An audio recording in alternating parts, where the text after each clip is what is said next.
नमस्कार मित्रांनो, तर व्लॉग नंबर 4मध्ये आपलं सगळ्यांचं स्वागत.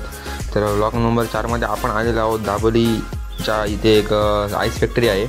तर आईस फॅक्टरीमध्ये आपण गॅस चार्जिंग करण्यासाठी आलेलो आहोत. तर आता गॅस पहिला आपण त्या मशीनमधलं सगळं काढून घेऊया. तर तुम्हाला मी आईस फॅक्टरी दाखवतो. हे बघा, इथून हे पूर्ण जे पुढचं सेक्टर आहे ते पूर्ण आईस फॅक्टरीच्या लाद्या ह्याच्यात बनल्या जातात आणि त्या मशीनच्या सहाय्याने बाहेर काढले जातात.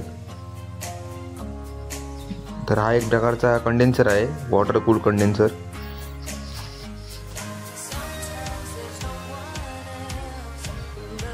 व्हॅक्यूम पंप आम्ही घेऊन आलो आहोत कारण आपल्याला त्याच्यातला गॅस काढला की व्हॅक्यूम करावं लागणार. हे त्याचे 2 कॉम्प्रेसर वेगवेगळे. हे दुसरं मॉडेल आहे. हे पूर्ण साधन सामग्री त्यांनी लावलेली आहे. तर आता आपण आपले जे सिलेंडर आणलेले आहेत त्यांना आपण व्हॅक्युमिंग करून घेऊया.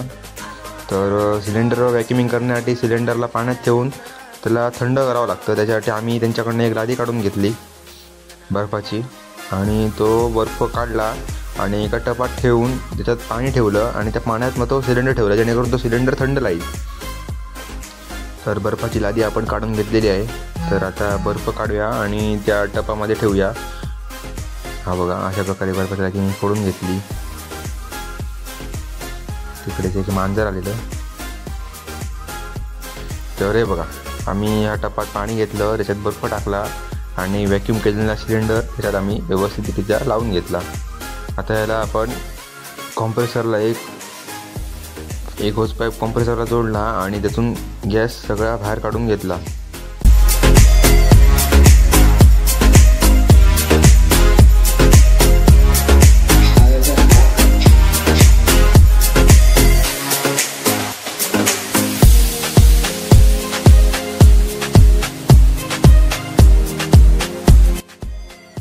तर टोटल आम्ही 25 किलो गॅस जवळपास स्टोअर केला.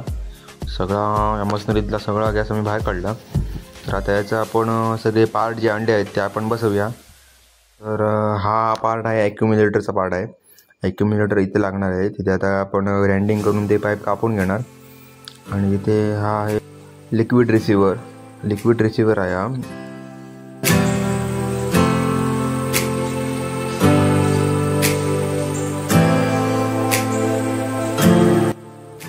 तर या पार्टचं नाव आहे ऑइल सेपरेटर.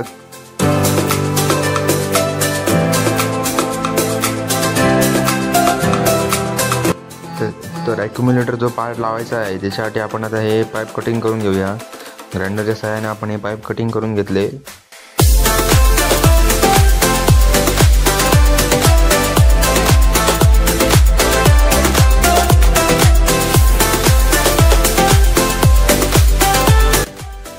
ॲक्युम्युलेटर लावायचा होता तर त्याच्यामध्ये आपण कॉपरचे पाईप टाकून घेतले आणि जो बेंड दिसतो आहे एल्बो टाईप बेंड तो रेडीमेड मिळतो, तो टाकून घेतला. तर हा बघा, हा एक पार्ट काढला तर त्याच्यात ऑइल बघा किती एवढ्या प्रमाणे गेलेला आहे. तो पूर्णपणे काळा झालेला आहे, एकदम खराब झालेला आहे.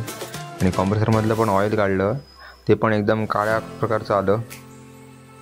ऑइल सेपरेटर काढला, त्यामध्ये आपल्याला कॉम्प्रेसरचा एक तुटलेला पार्ट भेटला.